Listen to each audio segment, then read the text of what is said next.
Welcome back to Wrestling Renaissance. My name is TJ Leo, your defending predictions champion. And my name is Cole 2K. I think I'm still your trivia champion. You might be. I don't know at this point. It's just a crazy mix of recording, mumbo jumbo, publishing dates. No one knows anymore. Speaking of crazy mixes, we're going to mix things up today. We are going to mix things up today. Before every WWE, NXT, PLE, AEW pay-per-view, and sometimes TNA pay-per-view, I'm going to do the intro. Like today, we're going to talk about the build-up to the shows, make our official predictions, and on subsequent shows like this one, we break down the results and see how we fared in our predictions and rate each match on the Co-op Entertainment Review Scale of Uno to 10. I don't know. I don't know what 10 is. No idea. I'd have to count it out in my head. 1 to 10. 1 to 10. Thank you for doing that attempt at a attempt? That was better than an attempt. What are you talking about, bro? Yeah, I have no access. What are you talking about, bro? I have no access to my script, so Cole decided to wing it for me. We've been doing this for a year and a half, TJ, and you have not memorized that yet? Dude, I do 4 different shows with 4 different intros. My brain is, it doesn't know which direction to go to at any point in time. It's mush. It's mush. And Canadian. It's very Canadian. It's full of maple syrup. It's Canadian mush. Yeah, I like it. So yeah, today we are talking about Vengeance Day. NXT Vengeance Day was this past Saturday, held at the PC. And let's do top level thoughts. What did you think of the show overall? Without getting into any specifics, was there any non-wrestling stuff that you want to mention? Stuff at the beginning of the show, anything like that? They made the Performance Center, I don't know, sound a little bit better than it does normally on a Tuesday night. Mm-hmm. There was some, not technical, but some production qualms I had. Okay. With a couple things. We'll get there. Okay. A fun show. It was, what I would expect from a NXT show. A lot of action, a lot of stuff that I like to see more than what we see on SmackDown and Raw. So yeah, it's hard to get worse than the Raw and SmackDown side of things these days. Yeah. But I really enjoyed the show. I don't know what the average rating is going to come out to, but it might be one of the highest in a while, simply because the low expectations and quality of the main roster shows are so brutal these days that when something like this happens, kind of blows it out of the water. I'm going to be careful with my ratings because I don't want to go overboard on them. But I think there's going to be some good scores. Good scores today. I think so. Yeah. I will say, yeah. So I don't watch NXT TV typically. Every so often I'll tune in. But I agree. The production values of the show, the crowd, something seemed jazzed up for this for some reason. I couldn't put my finger on it. Sims said that the crowd setup and everything was exactly the same as it always is, but it I don't know, for whatever reason it looked like there was more people. I don't know what the deal was, but they did a good job on the production front. I still absolutely hate Booker T as a commentator. Just makes my ears bleed from top to bottom. Yeah, I can't get over it, how bad he is. He's absolutely terrible. Vic Joseph's fine. I think he would do a lot better if he had a color commentator that had some semblance of... I don't even know, dude. Booker's just... Don't be a Booker T hater. Oh, I love Booker T the human being, and I enjoy Booker T the wrestler, but Booker T the commentator... I don't think you do. Oh, I do. I really do. I just hate him on commentary. I think he's awful. I don't know what happens. I don't think you do. He turns into a different human being. No? All right. Well, we'll leave that up to the viewers, I guess. Let's see what else. Is there anything else I want to? Oh, Mike Rome. Can we talk about Mike Rome for a sec? He looks bored as shit.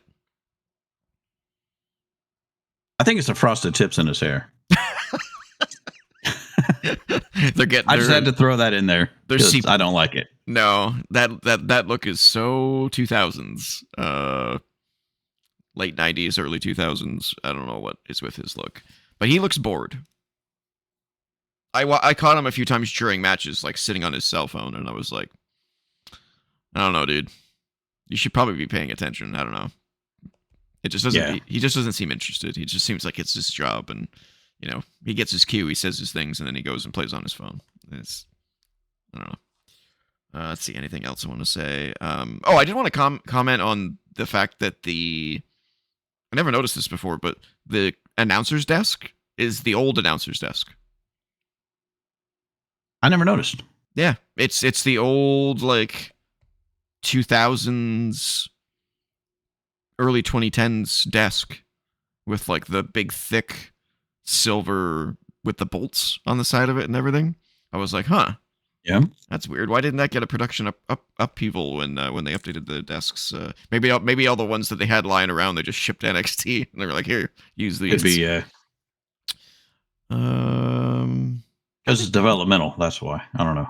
Yeah, just don't want to spend the money on all that production value, I guess. But yeah. Overall, it was a good show. The order of matches was almost completely different than what I had, which is interesting. But we'll get into that as we go. So let's kick things off. Let's open up the Titantron here.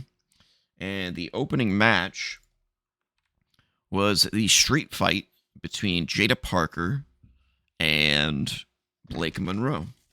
I'm going to put my belt to the side here for now. And let's do our rating.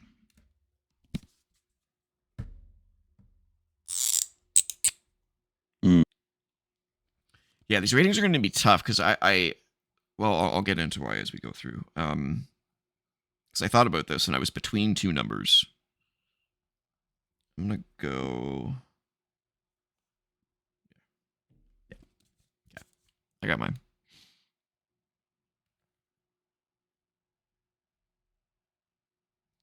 Cole's thinking. Yes, it did pop up, Sam. What popped up? His chat's working. No. Oh, his chat's working? For those of you wondering what we're talking about, Discord's having some, like, malfunction at the junction, which is why I couldn't access my script. Our chats are not working. All right, you good? I got mine. All right, yeah. I'll go. As defending champ, I'll go first. I gave it a 7. I gave it an 8. Okay. That's what I was between, was a 7 and an 8. So... Let's see. Cage match so far. Only 79 votes. I don't know what the deal is. 79 votes. This match got a 6.94 so far. Ooh, that's a little lower. So right in line with you. Yeah. Okay. Well, I know why there's not many votes. It's because Cage match is AEW focused. No, if you're an AEW fan, you probably don't watch NXT. Let's be real. All right. Let's break. Let's break out the Bleacher report here and see what they had to say. If my computer will allow it. And also, I have photos from the show to display here for the first time. So that's kind of cool. Ooh. So let's talk about production value. Yeah, up those production values. So we got a B from Bleacher Report. Notable moments and observations here. Several kendo sticks were placed between the ring ropes, but neither woman rushed to use them.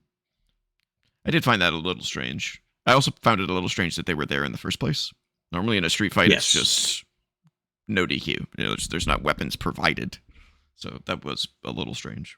Either bring them out with them or get them from under the ring. Yeah. Little weird. And there was like trash cans, I think, and stuff on the outside of the ring too. With like little scattering of stuff. That was weird. The crowd was 100% on Parker's side. I wouldn't say 100%. I'd say like 80%. Yeah. Yeah. She was getting the Miss Parker, Miss Parker, Miss Parker, which I like. I dig that. I dig that chant. It's pretty cool. There was a bad spot in the match, however. Parker having to hold the chair so Monroe could do a running hip strike made the sequence look ridiculous. Yeah. I think the idea of that was to push it between the ropes, but she just couldn't bend that far back. Yeah. So she had to hold it, which if you have to hold it, just skip that. Doesn't look good. Yeah, just skip the sequence, Looks dumb. Monroe broke out a brick at one point. That was really random. And then just wasn't able to do anything with it. Was the brick part of their storyline or something? Not part of theirs, but I think Jada used to use a brick. Jesus. That's a deadly weapon. Between when we had the thing between Jada and Lola Vice, the brick was part of it. Okay. Interesting. Parker put Monroe through a table in a very unique way. Yeah, it was kind of like a backwards leg drop kind of a thing. Well, that's her big ass jump. Just like Naomi has her rear end. Whatever it's her. Yeah, rear view. Rear view. Well, yeah, big rear end, yeah. I walked into that. Yeah. I mean, Jada's definitely got the rear end for it. Yeah, she does. Yeah. It was a cool move. But she looked like she might have bruised it because she didn't. She kind of slid off Blake and bumped her ass on the mat. Yeah, it looks cool though. It had the impact. That ass has impact. That's for sure.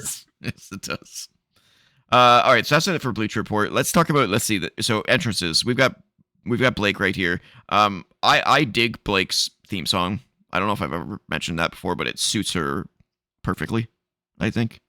The one thing I don't like about her entrance is that the table with the mirror is out on the stage. I don't like that. I feel like it should be backstage because the crowd sees her come out before her music hits to sit down at the table. So there's no pop when she does her thing. I think she should do it backstage and then come out through the curtain. But the theme song's great and the Videotron package is great as well. And I know it's early, but that entrance I don't think will play out on Raw or SmackDown good at all. No, I don't think so either. That's why I said if they have it backstage where she's sitting backstage at the mirror, like a little makeup table back there, and then walks out, kind of like Goldberg almost. Yeah. I think that would work better. But having it on stage, no, doesn't work. Kind of like, what it reminds me a little bit of is Dashing Cody Rhodes. When he used to come out and then look in the fake mirror. Oh, God. Remember that shit? This is NXT. We don't need to bring up that guy. Yeah. Let's see what else. But I think mainly it won't play out on Raw or SmackDown just because the entrance is too long for something like that. Like the not the ramp, but the aisleway is too long for something like that. True. And I think the song may not play out well for that kind of a big crowd. Yeah, a lot of NXT stuff doesn't translate well to the bigger crowd. Jada Parker's entrance is pretty generic. Booker said something about her song being new. Is that true? He was like, it's a new kind of remix. Got a remix? Okay. It still seemed pretty like bass only. Like there was nothing to it. It does give the crowd the ability to chant Miss Parker, but I didn't find anything great about it. Here's a shot of the arena. Maybe it's not an increase of people. I don't know. It is a great setup, though. I still don't quite understand why it's not a 360-degree arena, though. Like, why is there nobody on like this side? I know. Like, why is there no bleachers on this side? Especially when they get up on the ropes and they like pose towards the camera. You know that there's only like 5 people sitting there, so it's like, yeah, it's a little strange. I don't. It is very strange. Yeah, pretty weird. So we just got some random pictures here. We got a spear. We had a chair. I think a chair was the first weapon used, followed up by a kendo stick, if I recall correctly. That was a diving drop kick from Blake. I don't remember that part actually. Crossface with the kendo stick. Well, it's because you can't see her ass. That's why. Jesus, it's not worth remembering as much. What? Wait, I don't remember this either. What she got? She had like a pearl necklace. Yeah, it's a pearl necklace. I don't remember that part at all either. Weird. Okay. She's the glamour. Why wouldn't she use that? She is the glam. What else we got here? Anything else special? Oh yeah, she's getting an ass whipping there with the kendo. She was laying it in. She just got the ass. We know that. What's with the ass focus? Jesus. Oh yeah, there's the table spot. With that ass.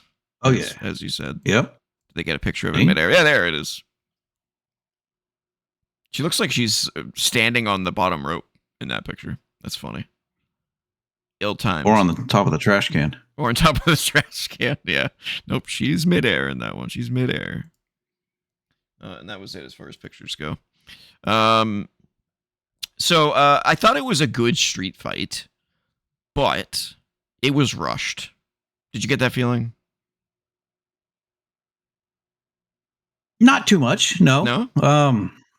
I mean, I thought they had ample time for it. There was not a lot of downtime, which is normally good, but in a street fight, sometimes the impact of these moves needs to be, you need some breathing time to like be like, oh, that was brutal. But they kind of like kept going. Like they wanted to get a whole lot of stuff in, but didn't have the time.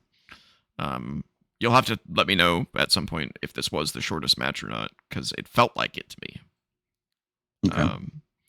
Not sure if it was, but it felt like it was the shortest match. Did they use any other weapons? Oh, yeah. I don't know why there's no picture of it, but the diamonds at the end.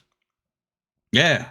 That was an interesting Instead twist. of a bag of tacks or a bag of marbles or a bag of glass, it was a bag of diamonds. Bag of diamonds, yeah. I feel like she did that in AEW. Because I feel like I remember something along those lines of her doing that. Could be I'm sure they had a bag of something. Yeah, they always got bags of stuff over there. Thought that was cool. I don't think the impact was perfectly done on that last finish, though. She kind of landed just as the diamonds were there. Like, it wasn't like smack dab in the middle of the diamonds. So I thought that could have been done a little bit better. Yeah. Seemed like Blake took more of the brunt of the diamonds than Jada did. Yeah. Not perfectly executed. And Jada didn't have too many weapons that she brought out from her trunk. She didn't have. I mean, she got junk in her trunk, but she just didn't bring much out. No, there was. She basically only used the chair and the kendo stick. I mean, it doesn't make sense because she's got plenty of junk in her trunk. Why do I get the feeling that Sim is feeding you instructions to talk about her ass constantly? Why do I get that feeling? No, I'm not. Oh, yeah. He's not. Yeah, sure. No. What is that in the corner? That black? Oh, that's a chair standing up. Oh, is that the chair?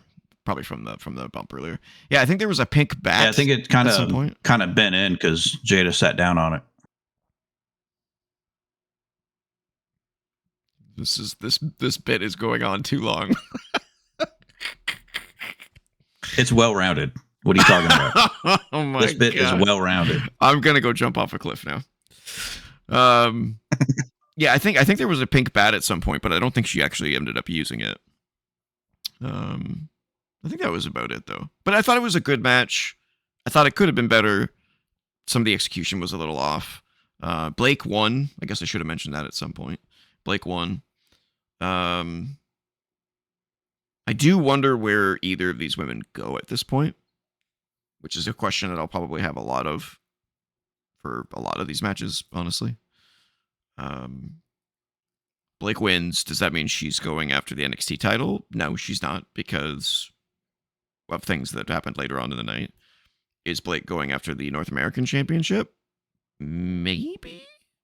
We'll talk about that later. Going for it again? Maybe, I don't know. I don't know. And then Jada's just still stuck in purgatory, doing not a whole lot.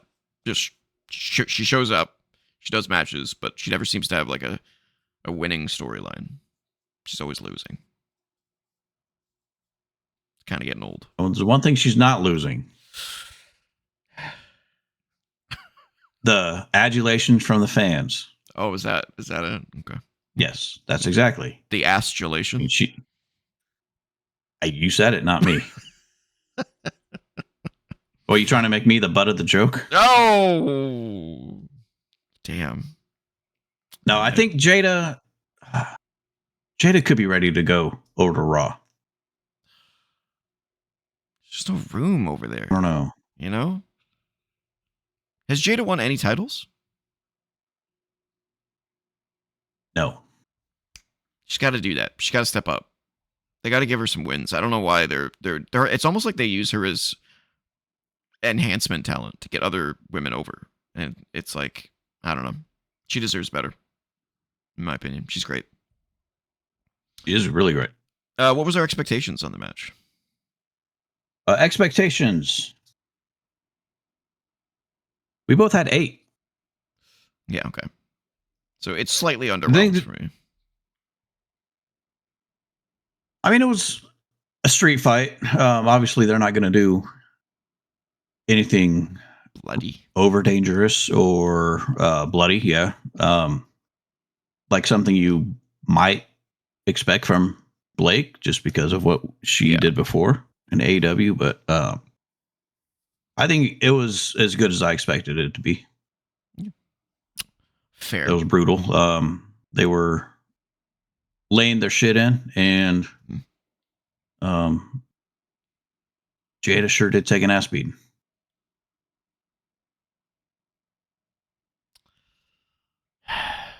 All right, what's the how did we do on predictions? Come on, TJ. I have no comment. Let's see. Oh yeah.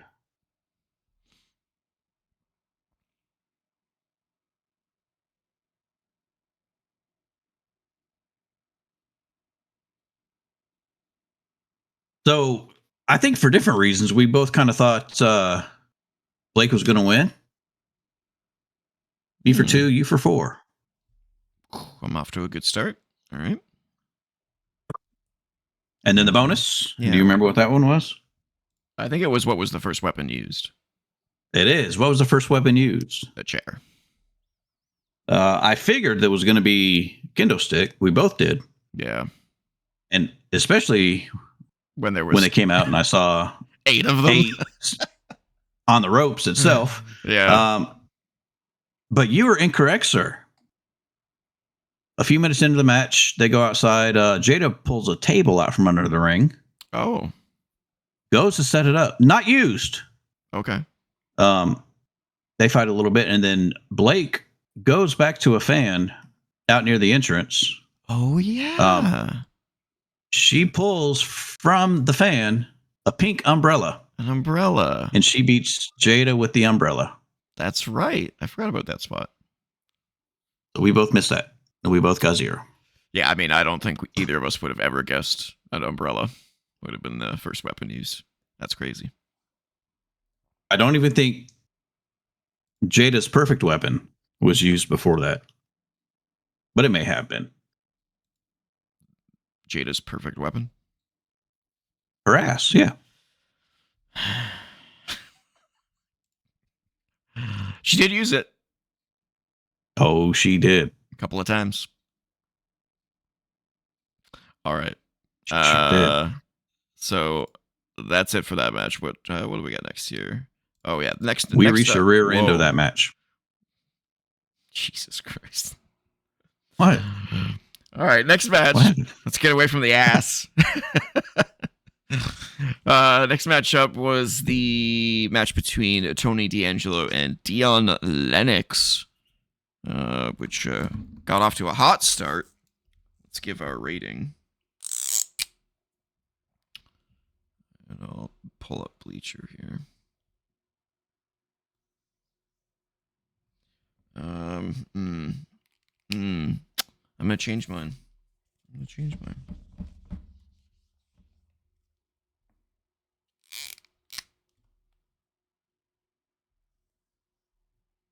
All right, you're up, sir. Oh, this one here, I'm gonna go with a 7. Interesting. I'm gonna go with a 9. Going with a 9. Oh, you might talk me up. Okay. So let's do Bleacher Report here. They honestly don't have a lot to say, which is kind of strange. But they gave it a B+, so closer to my rating. Yeah.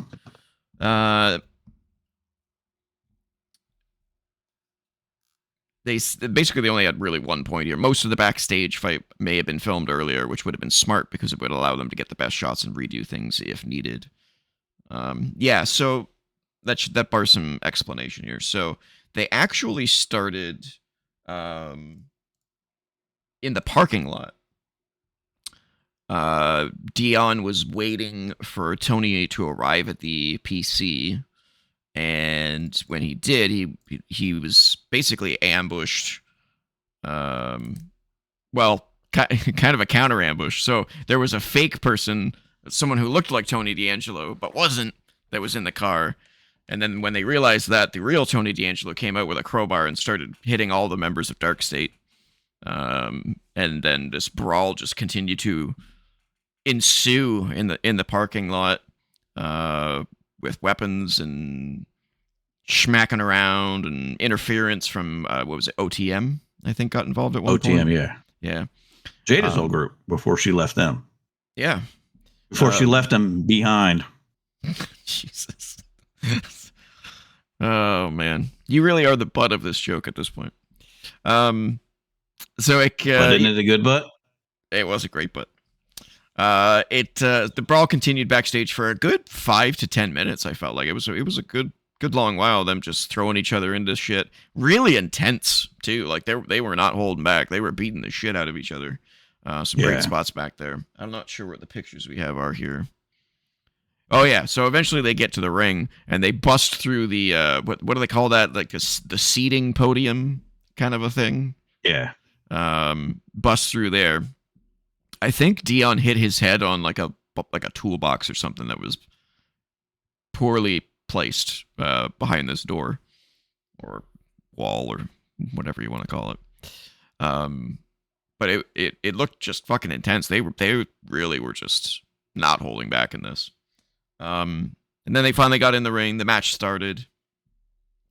And both of them were so intense and laid everything in so perfectly. There was no botches. This was one of the cleanest matches I've seen in a long time.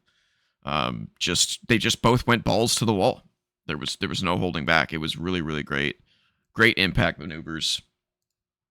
I didn't like this spot particularly. I've seen this spot so many times at this point that it's annoying because they telegraph so early that they're not gonna hit it because they wrench back and they're like, oh, and they're giving the guy time to move his leg. So I'm not a big fan of that spot.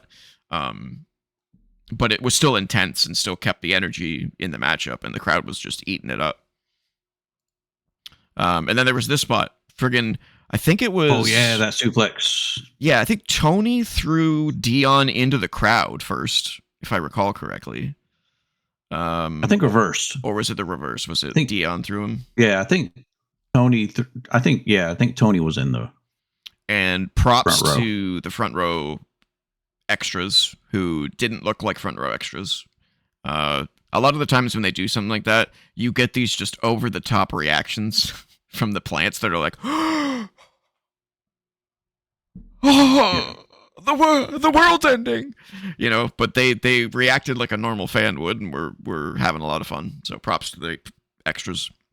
And then Dion did those content, those reaction streamers. Yeah, like the Undertaker guy, just going. Yeah. Just the world has ended. Dion did a suplex off the barricade onto the table, which now you can see what I mean by the table. Kind of. It like I said, it was the old school table that they used on Raw with that silver part around it and everything. That was a great spot. They got back in the ring. Crowd was still going ballistic. Both of them looked intense as fuck the whole time. Some great impactful maneuvers. That was his finisher, I think, right? Not fall from grace. That's Oba's. What's Tony's called? It's basically like a standing spine buster.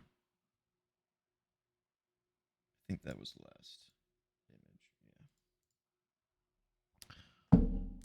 image. Forget about it. Forget about it? That was it? No.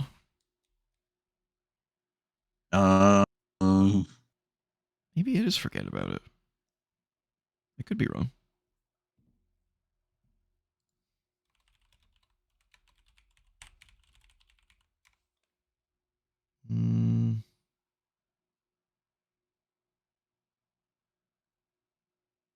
Yeah, he doesn't seem to have a name for it. I could have sworn he had a name for it though.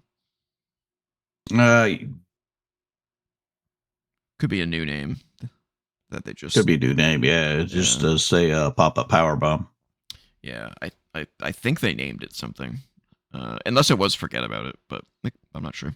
But that's what ended the match. I thought that ending fell a little flat. The move was well executed, but I was kind of expecting something a little more for the ending, but it was still excellently done. I thought the match was absolutely fantastic.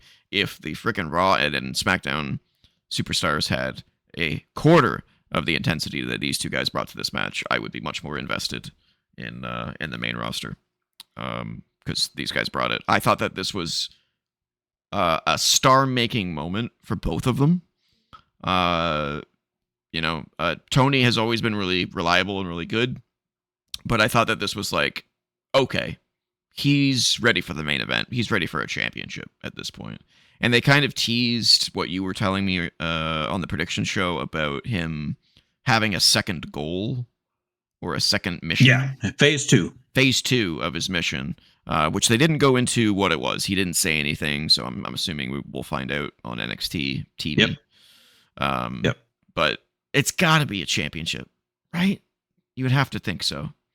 And then I thought it was just a star-making moment for Dion. I think Dion is absolutely fantastic. His facials are great. His moves are great. He's slick. I don't know. He's going to be the breakout star of Dark State for sure. I think so. Yeah, I love this match. So this was a better street fight than the street fight, right? That's what I was thinking too. They came dressed for a street fight. The girls didn't. Definitely, it was a lot intense.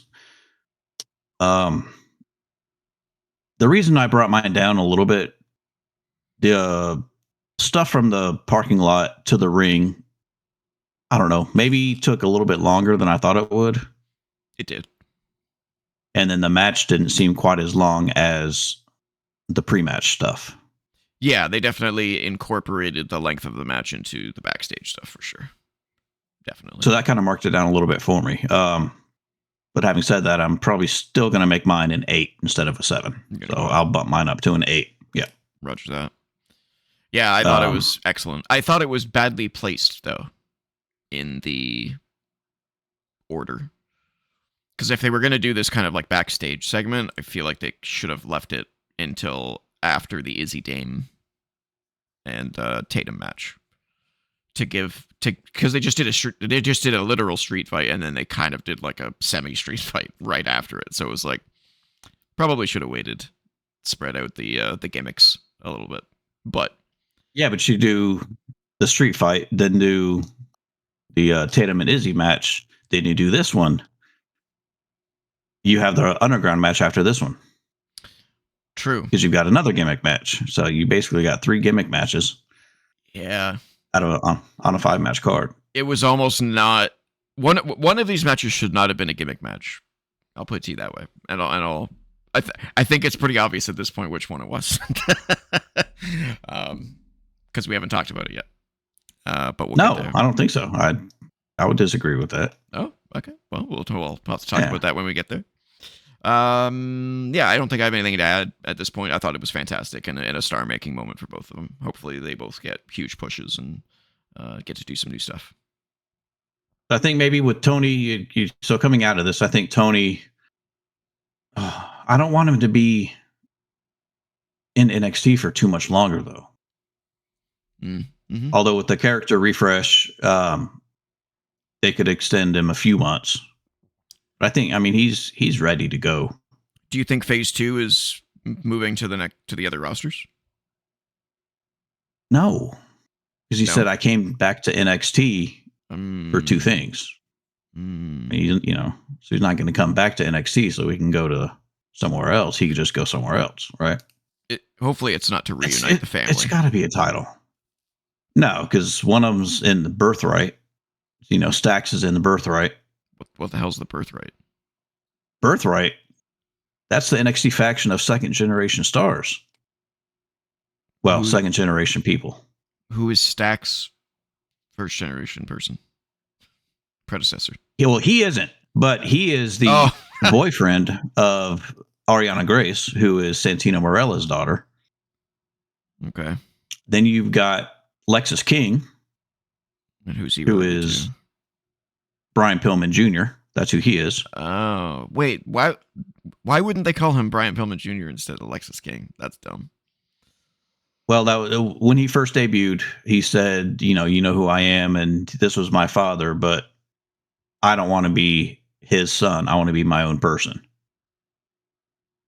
Fair. So they did address it, but they also gave a reason why he wasn't going to be.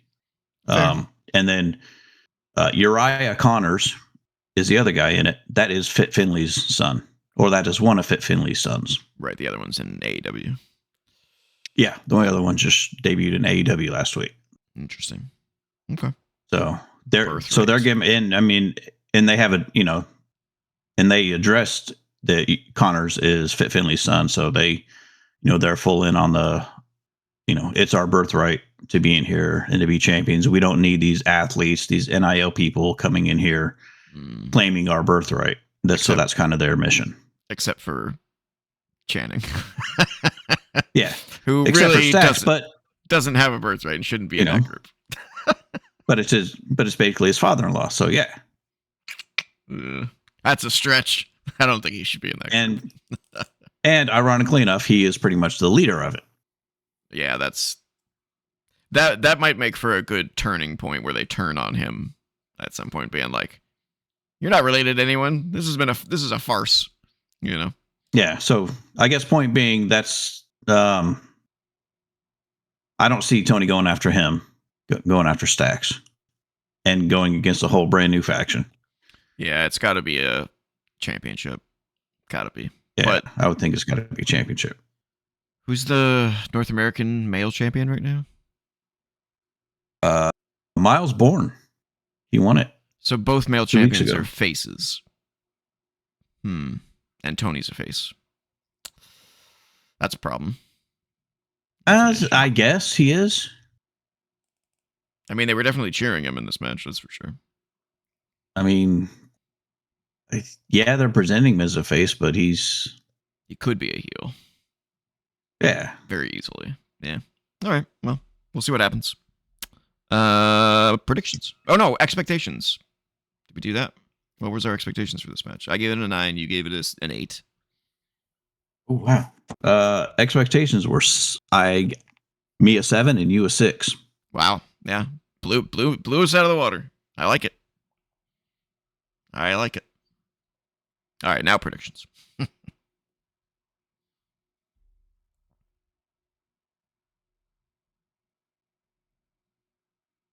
We both figured that Tony wasn't going to come back to lose in his first phase. So we both were most confident on this one. We gave Tony for 5.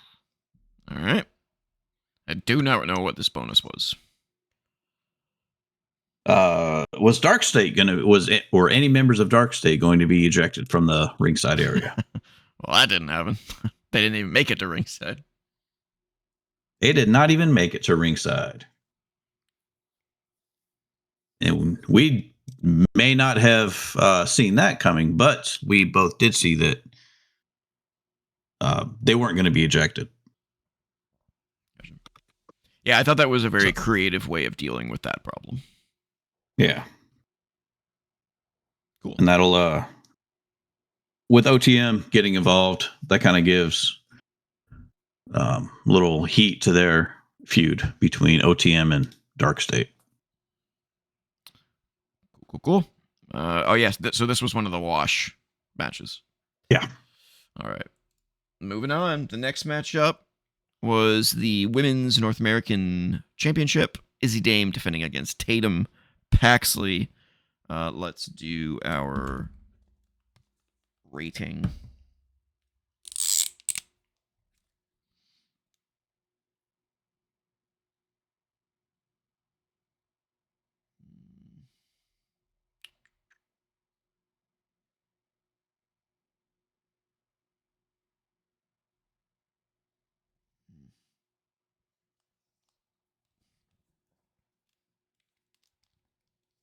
All right. I got mine. All right. I went with 5. Ooh. 7. I say good. Okay. All right. I just say good. Let's see what Bleacher said. And I'll put the photos up as well. All right. They give it a C+, which would be about a 6, 7. Damn it. I did it to myself. Notable moments and observations. The video package before the match was way too long. Agreed. Yes. I do not understand why there was it was like a 2-part video package. They did like a video, and then they did something backstage with Izzy Dame and the culling, I think. And then they did another video package, and then they did the match. It was very strange. I will say, though, that video package with like the thorns and all that craziness was sick. I thought that was amazing. The AI?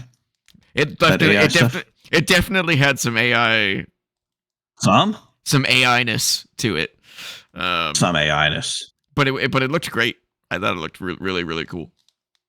You love the AI. I don't know about that. If it was AI generated, they hit it well, I think. Yeah, if it was AI generated. Yeah. What are you talking about? What else we got here? Spears and Vance almost feel inconsequential at this point. They need to do something to stand out more than just being Dame's backup. I agree. I definitely agree. Especially Vance. Vance more so than Spears. Yeah, Spears at least still he looks like the leader still. Vance is just kind of there.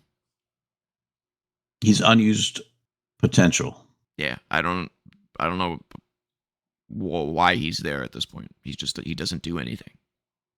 Doesn't really wrestle. No, it's really weird. The high-def camera WWE uses specifically for entrances had a hard time focusing on Paxley during the intros. I didn't notice this, but I've heard... I didn't really notice that either. Yeah, I've heard people talking about how it was having issues on this night, but I didn't notice. Izzy Dame almost dropped Paxley during a crucifix. I don't recall that, but there was some botches, including the 450 that Paxley did. She landed on her knees. Hit? What? The one that she hit? Yeah, quote, hit. Yeah. Yeah. She basically landed on her knees and then kind of like fell forward. It could have looked worse, but it didn't look great. And then the sunset flip powerbomb on the outside would have looked good because Paxley ran at that thing and flipped super friggin' hard, but Izzy didn't time it right, so she kind of just went plop. It looked I almost thought Tatum was going to just land on her head. Yeah. Yeah. It was rough. But Paxley defeated Dame after a what does she call her move? I don't know, but there is a name. That's creative. Yeah, it's kind of like a cartwheel crucifix side slam thing. It doesn't look easy to hit, that's for sure. Maybe it'll be in some the Psycho pictures. Trap. Psycho Trap? Okay. Not a great name. Looks cool though. Also the fact that Izzy Dame doesn't have her own intro music is still really, really weird. She's a champion and she doesn't have her own intro music. She just uses the Cullings entrance. That's also very strange. I like the I like the Cullings music. I hate the Cullings intro, where it's Spears saying something about bringing darkness to light or something. Darkness into the light. Yeah. Fucking like, what does that even mean? It's really annoying. Let's see what else we got here.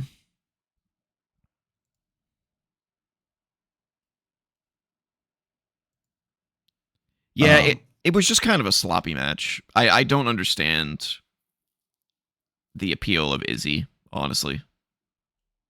She's just another tall blonde who can somewhat wrestle. I don't know. And I don't think... I mean, Tatum's really good. She doesn't bring as much... maybe doesn't bring as much as Jada, but she still brings a good package, too. Yeah, I think Tatum's character is much cooler than most. And she's decent in the ring, but Izzy's just kind of one note, kind of boring. I don't know what they see in her. I just don't. I don't know. I don't get it. Yeah, I kind of had that look on my face when she became champion. I was like, really? Okay. There was the sunset flip. Yeah. Yeah, that was crazy. But yeah, it was just ill-timed by Izzy. Would have looked great, but it didn't. Oh yeah, and at the finish there was some miscommunication. So maybe the culling is not long for this world anymore. That could be maybe step number 1 to break it up. And my joke went completely over your head. What joke? That Tatum doesn't bring as much as Jada, but she's still got a good package. You're a sick man. She's super tall. I feel fine. I feel fine. She's super tall. But she just doesn't. Yeah. She just doesn't belong in NXT. I just don't see any real potential there, to be honest with you. She's okay. Being okay is not good enough anymore. I think they're both NIL. I think Tatum was weightlifting or powerlifting. Oh wow, that was her entry into the world. Let's see, where do they find her at? Yep, cheerleading and powerlifting. She's a former 2-time USA powerlifting champion. Interesting. Yep. Yeah, I don't mind Tatum. I think she's pretty good. I just don't get Izzy. So yeah, this match was definitely the low point of the show. She's Timu Charlotte. Yeah, or Tiffany. Yeah. So yeah, this was the weak point of the match, or weak point of the night. I'm glad Tatum won because I just don't really care about Izzy. Again, no offense to Izzy. Like I wrestling's hard, no doubt about it. If it was easy, I'd be doing it. Because I love wrestling, but it's not easy, and I'm not shitting on her for that. I just don't see what the company sees in her, I guess.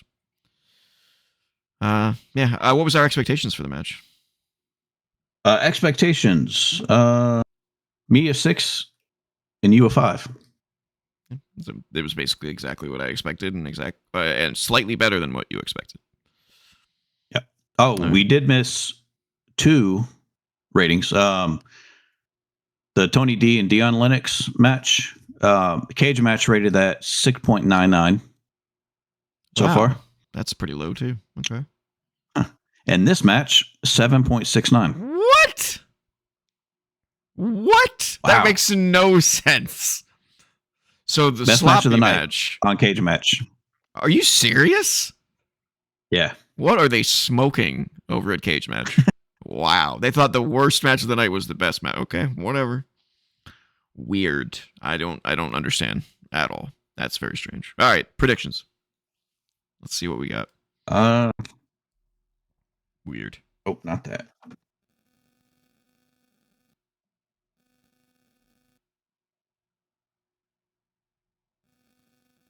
Was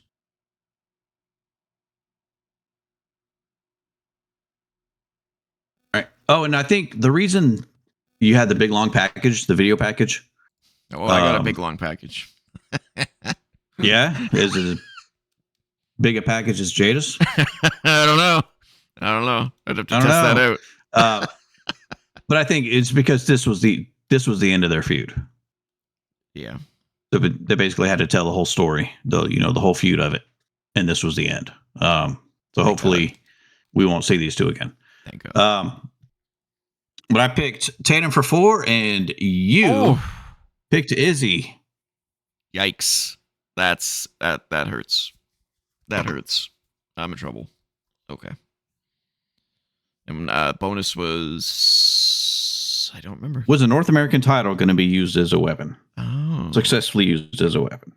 And it was not used as a weapon. It was not. Nobody even touched it. No one went for it. I didn't see that coming, but you did. Okay. I gained a little ground there. Yep. All right. Okay. Then we are moving over to the next match, which was the NXT Underground for... Well, didn't they do... Or was the... Oh, yeah, right. No, you're right. There was a segment before that. Let me switch back over because I got photos from that. So, yeah, next up there was just a random segment with JC Jane doing a not great promo, in my opinion, about the NXT Championship and talking about Zarya.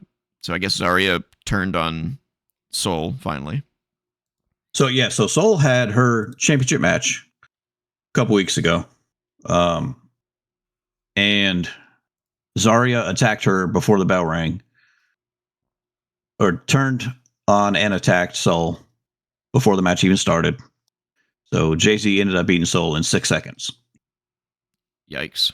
Then last week, because Zarya basically helped JC win the match, Zarya had a title match with JC. And Soul came and interrupted that and caused a no contest. So Robert Stone announced on Tuesday that he was going to come out on Vengeance Day and announce what was going to happen with the NXT Women's title. So that's basically the origin of this segment. Came from. And so Stone came out to say what he was going to do, and then JC came out to cut her little promo. Long-winded promo. Yep. Yeah. It was not a good promo. And then Zarya interjected, and then Soul interjected, and then Robert Stone came out and made it official that it will be a triple threat match for the NXT Women's Championship on March 17th or something like that on NXT. Yep. So my question is why? Not why is this not being saved for stand and deliver? Because That's going to be at they're going to Houston. Yeah. For that week or for that week. So that's going to be one of the, I guess, possibly the big match or one of the big matches for that week. But why not save it for Stand and Deliver? Like, what match would be better than this for Stand and Deliver? Soul and Zarya. You think one of them's going to take it, and then it's going to be Soul and Zarya?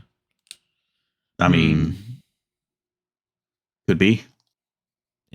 That would be a good way of taking JC out of the title picture, so she can move to the main roster, which I think she's pretty much ready to do, probably right after WrestleMania.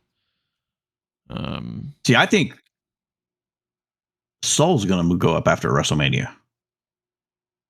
Possibly JC too, but I think definitely Soul. Interesting. But we do need the Soul Zarya match before that happens. So, do you think that Zarya or Soul is going to win at this match, this triple threat? I think maybe Soul. And then Zarya beat her at Stand and Deliver. And then Soul goes up with JC. And Soul goes up. Yeah. Yeah, that's definitely possible. But with the way, certainly none of these are Oba in his reign. No. But with Oba not losing to somebody on his way up, does that make, whether it's Soul or whether it's JC, losing the title before they go up, does that make that not as good? Well, Oba's unique, I think, in the sense that he's kind of the next Brock Lesnar. You know? They're making him out to be a Bobby Lashley, Brock Lesnar, Roman Reigns, Goldberg type of character that's just super strong and super unbeatable. Soul doesn't need that, and neither does JC. JC's more of a manipulator and a more of a dirty player, so she doesn't really need to look like a boss leaving NXT. Soul doesn't really need it either because she's so good in the ring. she's gonna blow people's minds as long as they give her the time to do so. And she's already kind of over that level, I think. Zarya needs more time. The only thing I'm worried about JC moving up is Laney and Fallon. Do they come with her? No, they shouldn't. I just can't see JC on her own yet. And I can't see the other two without her, JC. So maybe they do move up with her. Ugh. Yeah, I'm not a big fan of that either. But I don't know. I just don't see JC being alone unless JC goes up and then forms another faction.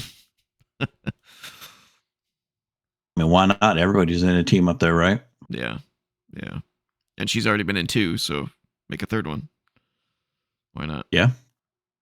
It would work too. I mean, all they have to do is just show her show up in a backstage segment and then show her over the course of like 2 months talking to various other superstars. Bailey and Lyra. Bailey, Lyra, and JC? Yeah. Heel faction? Maybe. I mean, you get Lyra as a heel like you want. Yeah, I don't really need Bailey though for that anymore. I don't know what to do with Bailey anymore. How about have her win something? I mean, she was champion for 6 months. Of what? When? Bailey? Wasn't she women's champion for the first half of 2025? Recently? No. Lyra was. Well, no, not 2025. Yeah. Last year. First half of didn't Bailey win it at 41? No. Okay, maybe no. Bailey got taken out before 41. Oh yeah, that's right.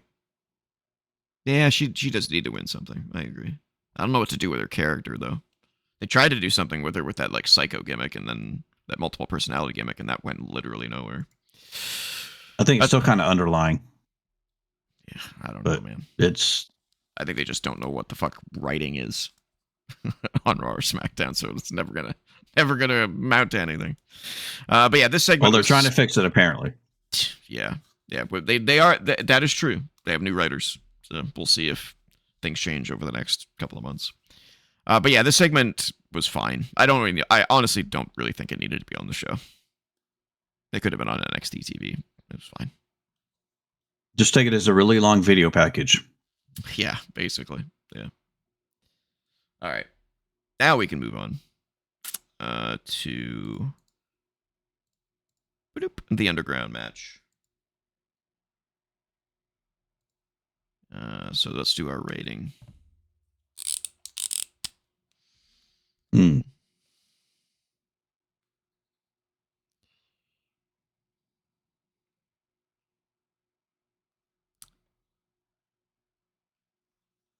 Okay. I'm okay.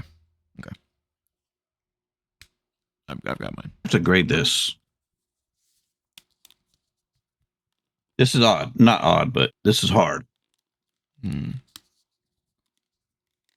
Do I grade this on a scale as a regular match? I mean, kind of have to. It's or grade it on underground matches. Yeah. Or grade it as what it was.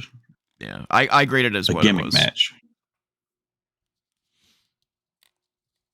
I'm also going to change one of my ratings, which I'll say when I show this.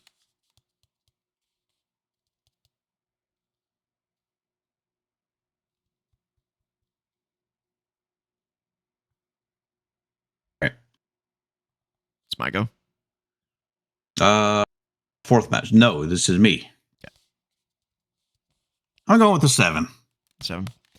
Okay. I'm switching Izzy Dame and Tatum to a 6. Okay. And this one gets the 5. Oof. Yeah. All right. Bleach Report. Oh yeah, do cage match. Cage match. 5.27.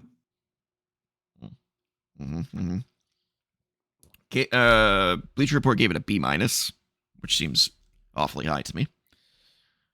Their notable moments and observations were not much.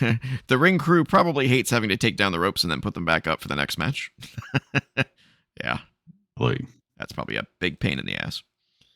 The spot where Vice kicked Jordan out of the ring was good. That's literally all they have.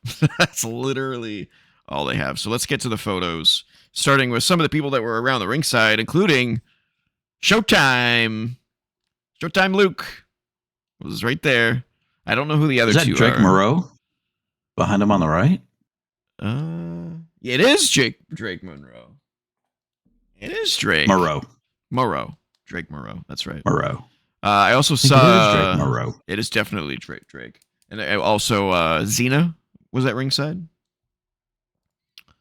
Yeah. We got our first look at Kalani Jordan. And there's Lola. Let me tell you. I've gone on record as saying Lola's dancing Latin bullshit gimmick is fucking brutal. It's stupid. It's annoying. I don't like it. Especially when she looks this fucking badass when she does this. I'm so glad that she did not do that in the entrance. She did do the dance after she won, though. And I was like, yeah, no! After she won. Yeah. Why did you ruin your image by doing that? Your character should be this freaking badass. She doesn't even look the same when she like, you know what I'm saying? No. Her whole image this changes. Presentation. I love this presentation of her. Yeah, it's so much better. She just looks like she's gonna kill you. You know? This is what Natty dreams of. Yeah, this is what Natty should be. Yeah. Yeah, just an absolute badass. So yeah, change your gimmick to this. Drop the fucking Latin dancing bullshit. Change her theme. Do this. You know, and then she won with a spinning back fist knockout. That could be her finisher. I would love to see a backhand like that be a finisher. That'd be sick. You know? You need in wrestling, the best finishers are the ones that come from out of nowhere that you can perform on anybody. The stunner, RKO, so on and so forth. TJ. The backhand. Yeah. It sounds like you liked it. No. Oh my God. It sounds like you did, though. I know. I liked the finish. I hated the rest of the match. The rest of the match was so just gimmicky and bad. Yes, the kick, kicking Jordan out of the ring onto the two dudes was a cool spot, but the rest of it was just kind of. First of all, the arena was dark. Could barely see shit. Remember when I talked about the production stuff that I didn't like? Oh, that was this. That was in this match. That was the lighting. It was way too especially dark. when they went out. It was way too hard to see. Yeah, couldn't like when they were rolling around on the ring and when they were rolling around. Oh boy, let me tell you. Good Lord. Yeah, and then when they went on the outside with the black mat and the black barricade in the dark, I was like, I can't see anything. What is happening right now? Yeah, just bad lighting, bad. There was no reason for it to be like this. I recall Shayna Baszler's match not being like this, like lit like this. So why they do that? I also don't like the lumberjack style of this match. I get why they do it, because if there's no ring ropes, they still need a safety net. If someone decides to just tumble off the ring, you got your safety net of wrestlers there that can catch the wrestlers. Well, it's supposed to be like Fight Club, right? Yeah, it just comes across as kind of cheesy and yeah, just not what it could be. I have seen better underground matches though. This just wasn't one of them. Yeah, I don't really have a whole lot more to say. I mean, it was fine. You know, it just didn't do anything for me, except for her presentation. That should be her presentation. The fact that it's not is ridiculous and stupid. Hey, we have this badass with this underground style UFC mixed martial arts background. What should we do with her as a gimmick? Oh, make her a Latin dancer. Sorry, what?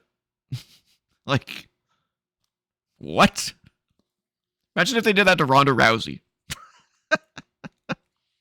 Ronda Rousey's here. She comes out dancing. Comes out to the Macarena. Yeah, this.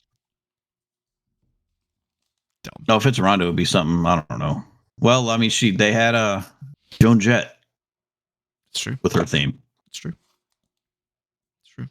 But yeah, I think this is what they're trying to do with Natty. Yeah. For sure. Yeah. And not really succeeding. No. Yeah, I don't know, man. I don't know how you see this and then you don't see it as the permanent way to frame her. It's very strange. It's like Demon Finn. Yeah. Except Demon Finn loses now. Except Demon Finn is a joke.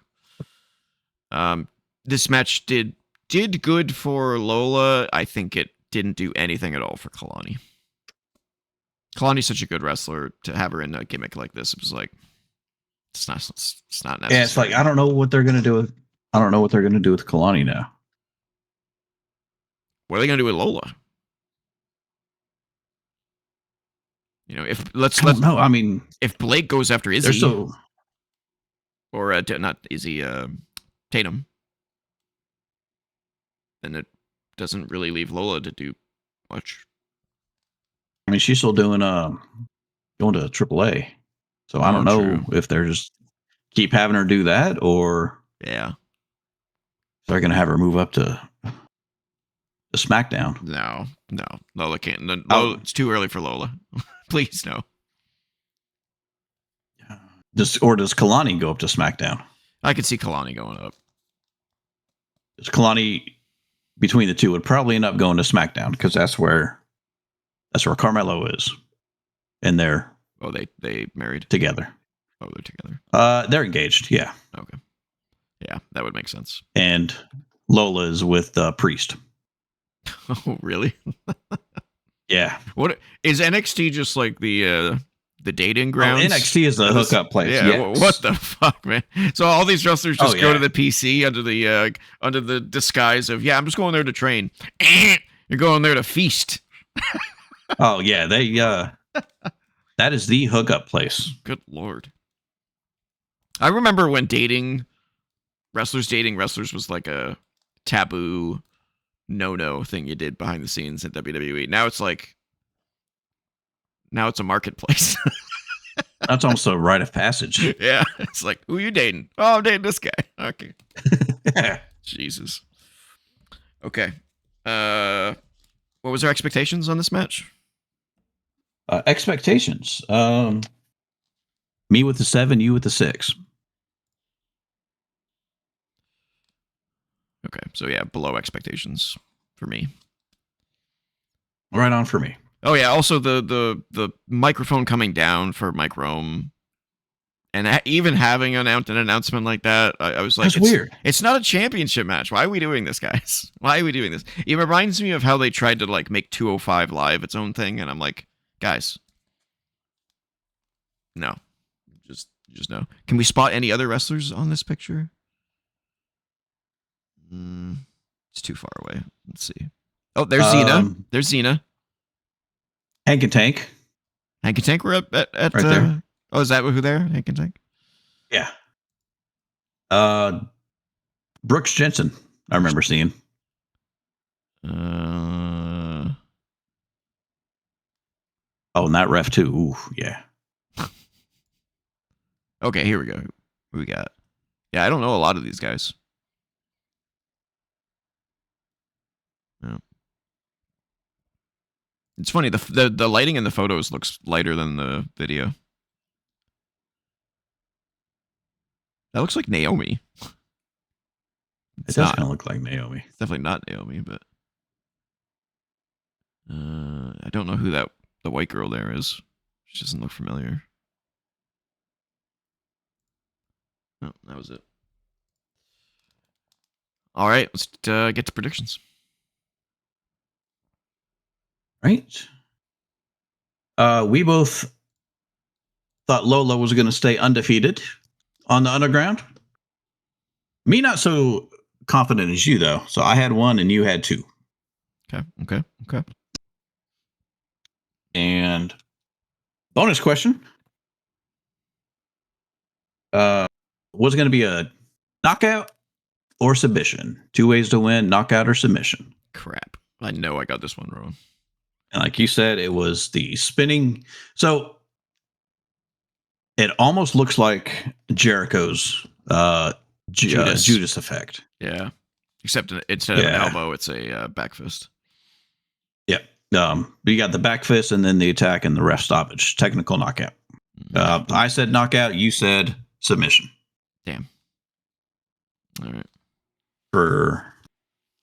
But we still washed on that one because you had 1 more point on the prediction. Yeah. On the That's right. winner than me. A lot of washes. All right, that leads us to the main event, which was the NXT Championship. Joe Hendry defending against Ricky Saints.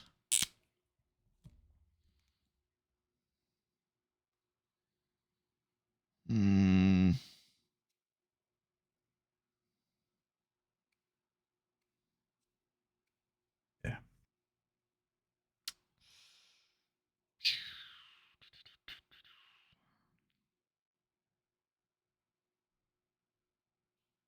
This one's tough. Not for me. I'm between 2 again.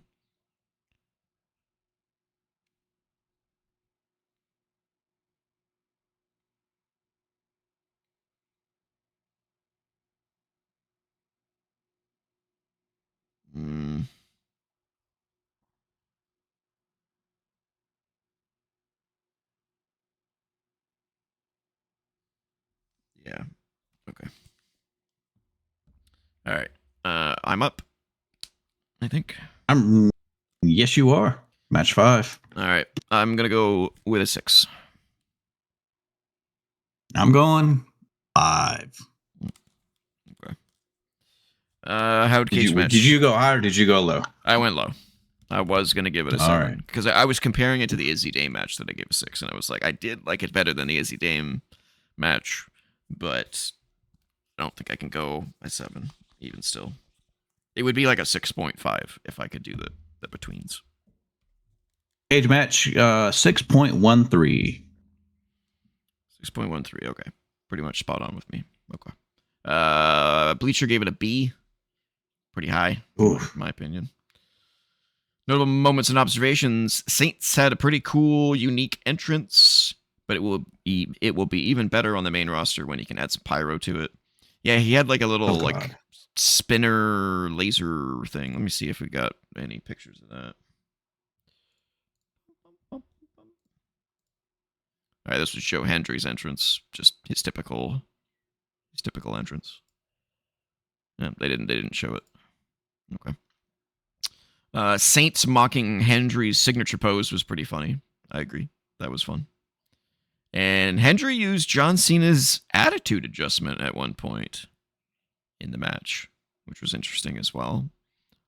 I wonder if they're testing giving it to him as a finisher instead of the weird standing ovation. Yeah, that weird choke slam. Like a choke slam Uranagi type. Yeah. Mix. It reminds me of Big Show's old choke slam that he used to do where he choked but also lifted him at the same time.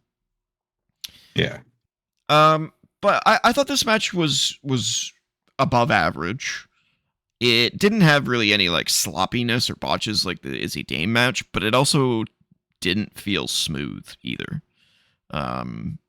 Joe Hendry is okay in the ring.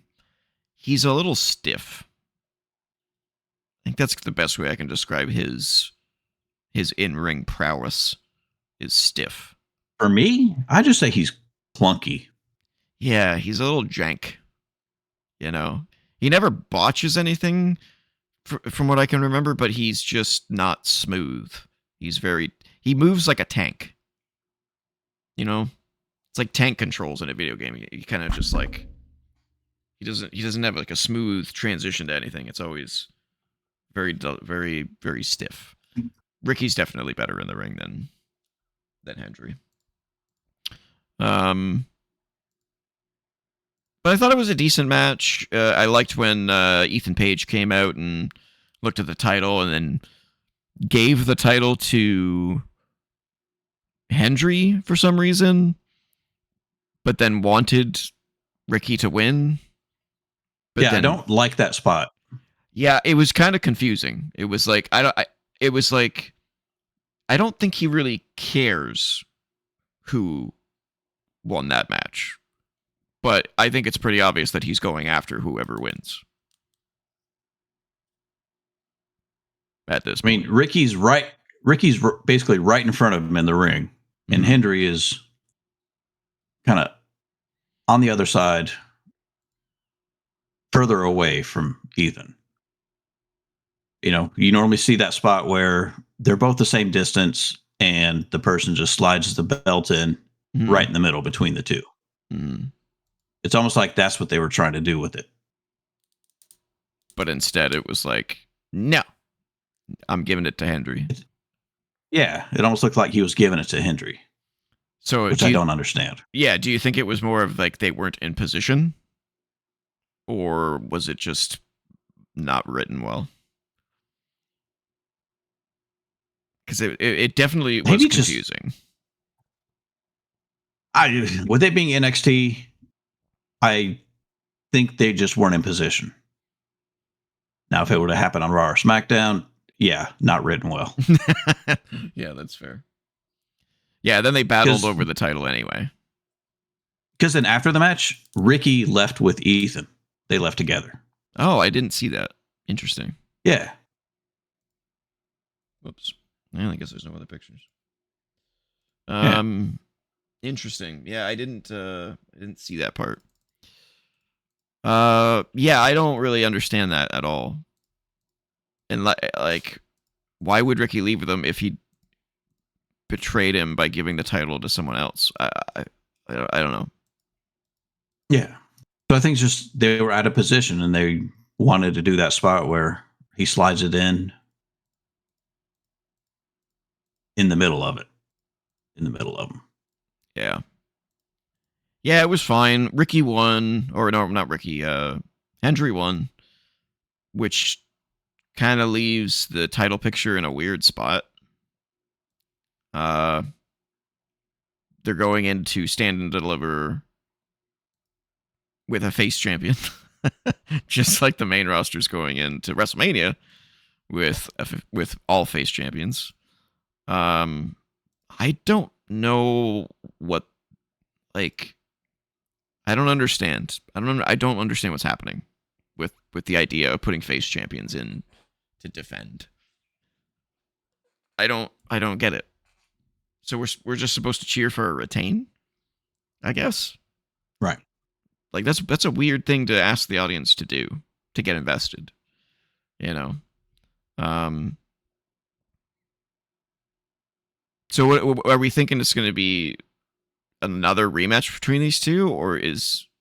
I mean, it's you based on this ending alone, and if you weren't to take anything else into account, Stand and Deliver is going to be a triple threat between these three. Right.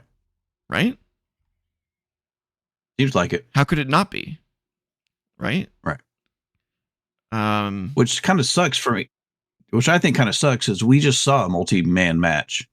Albeit it was a ladder match for the title, for this title. That's how Hendry won it. Yeah. Yeah, that's how he won it. Hmm. And then, a month and a half later, you're going to have a triple threat. Unless they're going to have an NXT Championship match on the 17th, like they are with the women's one. Give it to Ricky, and then have Ethan take it. I don't fucking know. I don't know, man. The booking is so strange in these company in this company in general right now. Like it's just hard to read. I mean, I think Keanu Carver may play into it somehow. Really? I don't know. Possibly. But I don't know how. Can I be honest? They've got what? This is 4 weeks until this one. Yeah, be honest. I think Joe Hendry is a mid-carder.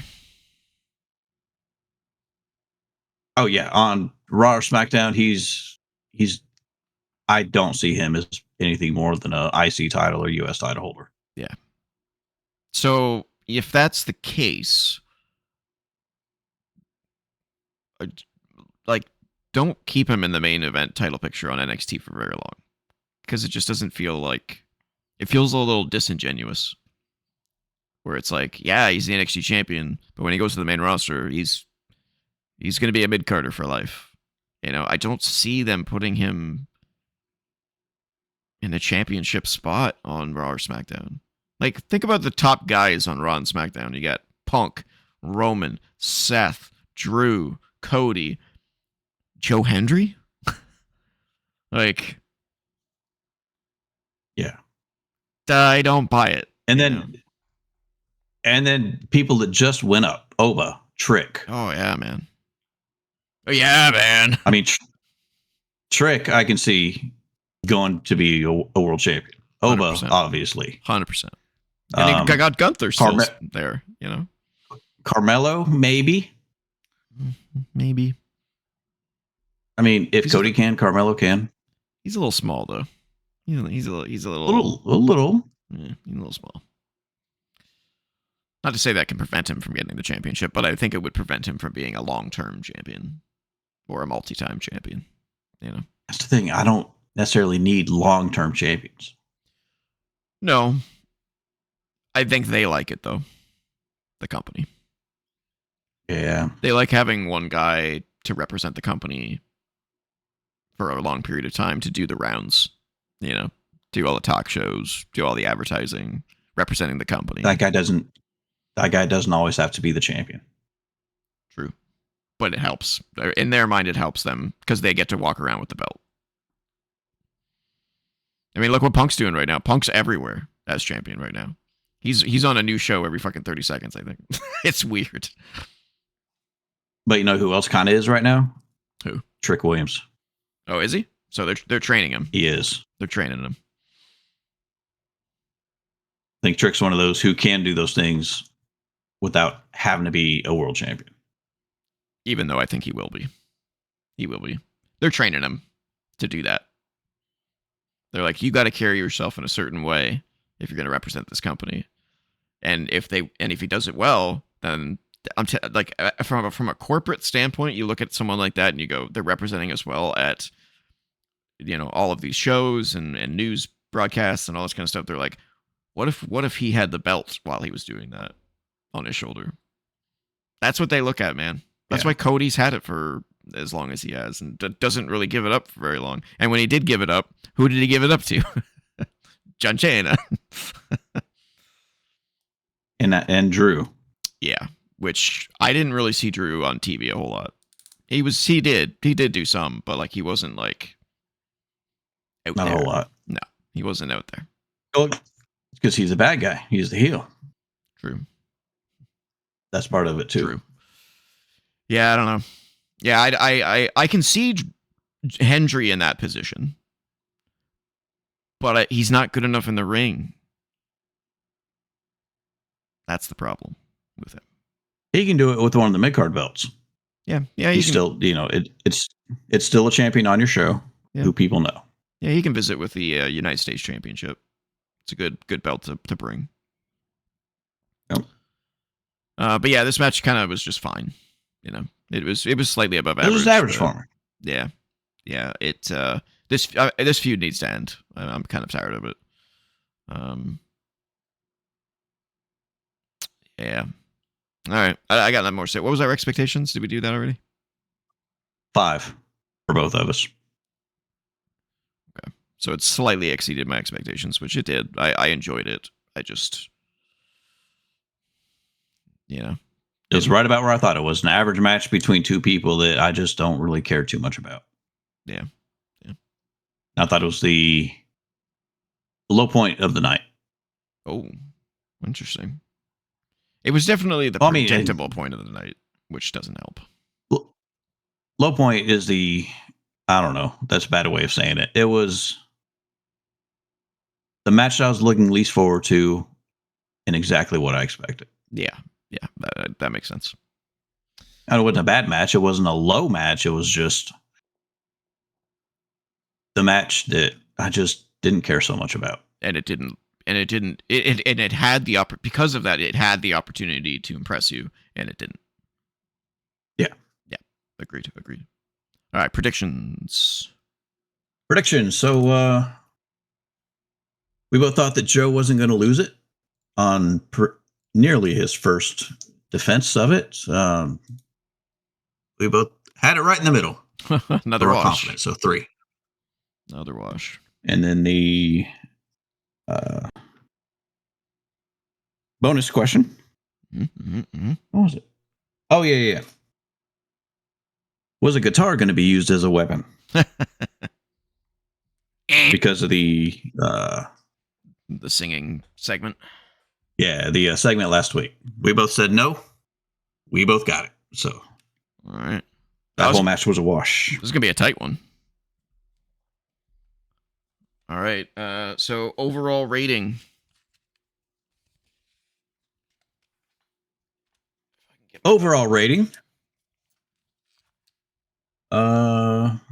So you gave that one a 6 or 7? 6. 6.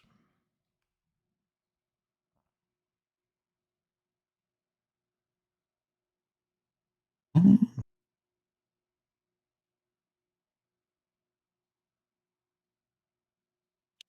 So overall rating, I gave it a flat 7 and you a 6.66. That's pretty high for us lately. There's been a lot of like 6 straights and like 5 point somethings lately. Yes. So this has definitely been the best show of the year. And the best show in like a while. So props to. I mean, we've had Rumble, we've had Chamber, and we've had this. Yep. And before that, we had. Well, this year, 2026. That's it. Yeah, I'm trying to think of what was the last couple of shows before the holidays. We didn't do World Survivor Series. Right, Survivor Series. John Cena's final match. And there's probably an AEW show in there somewhere. Full Gear. Yeah. So, yeah, it's been a lumpy 3 or 4 months of wrestling. So it was nice to have, I definitely thought the show started off great and then went slowly downhill. That's kind of the way I felt. It started off good, and then got a little bit better for you because the the first 2 matches amazing. The first 2 matches, and then it just went downhill after that. But so you think you're ready, but we still got 2 bonus questions. Oh shit, son! All right, yeah, that's right. The shortest match and something else. Shortest match and the longest match. Okay, so was the shortest match the one I thought was the shortest? Which was the opening street fight? The street fight was 12 minutes and 58 seconds. That's pretty short. The third longest match of the night. It was the third longest. Okay. Third longest. All right. The second shortest, because the bell didn't ring until both competitors got in the ring. Tony D'Angelo and Dion Lennox. The match itself was 7 minutes, just over 7 minutes. So that was the shortest match.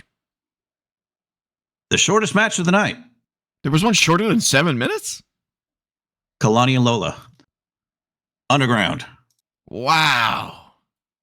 Which we both guessed right. And how long was that one? 6 minutes and 37 seconds. Wow. It's crazy. So the match that I thought was the shortest was twice as long as the shortest match. Yes. Yeah. That, you know what I think that tells you? That tells you that match was so good it went by quickly. And that the underground match did not.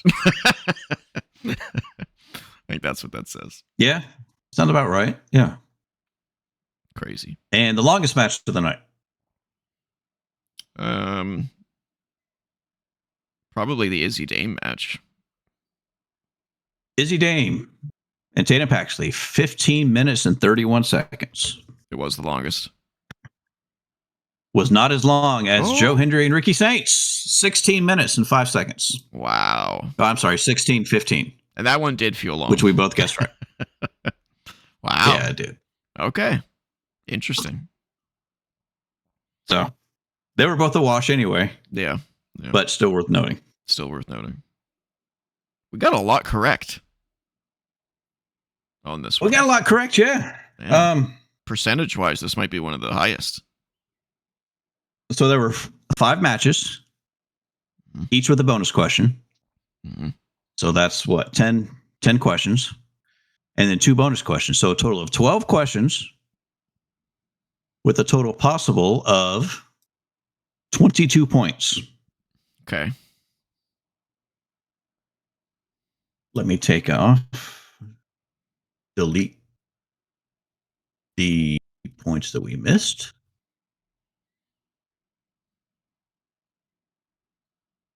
Ooh. Oh no. Ooh. Do you want any more numbers, or do you just want the final? Yeah, final's good.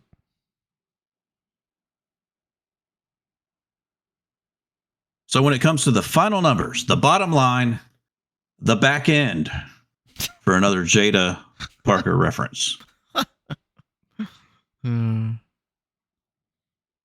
The total NXT Vengeance Day 2026 by a score of 20-19. Whoa, 1 point. Okay. Your winner. Oh no! And no! Wow. Wrestling Renaissance predictions champion. 1 freaking point. The one and only Colt 2K. Oh, that is not the somehow that's not the first time that's happened by 1 point. That's happened twice now. I missed 2 bonus questions, and that's it. And I missed 3 by the sounds of it. 2 bonus question and 1 winner. Oh, yes. That's right. Because you picked Izzy. That's right. Shit. So had I picked fucking Tatum, I would have tied and kept my damn belt. You would have tied and kept your title. Yep. Damn it. Son of a bitch. Yeah, I'm a son of a bitch. All right, I'm TJ No Belts once again. All right, ladies and gentlemen, that is it for Wrestling Renaissance. If you want to follow me on the socials, I'm at TJ-Leo on BlueSky. And I'm at Colt2K on BlueSky and on X. If you want to email us, you could do so at co.op.podcast@gmail.com. Don't forget to comment, like, share, subscribe, ring the bell for notifications, and join the Co-op Club Discord community server where you can find myself, Colt2K, Sim31, and so many others talking about gaming, wrestling, technology, and more. And patreon.com/co-op entertainment, where you can throw us a crisp George W. once a month to help support the channel. We greatly appreciate the support. Cole. Yes, sir. Take a sec. So it's official. Wrestling Renaissance is over for the week. I got my vengeance on Vengeance Day. It was my Vengeance Day. But I cannot rest because I know TJ is somewhere up in Northwoods, Canada, planning a revolution. Because later on this week, we will be back with some revolution predictions. Will TJ's revolution follow through, or will I stand and deliver through revolution on my way to the following PLE after next week? There's only one way to find out, and that's tune in next week. Until then, keep the Renaissance alive.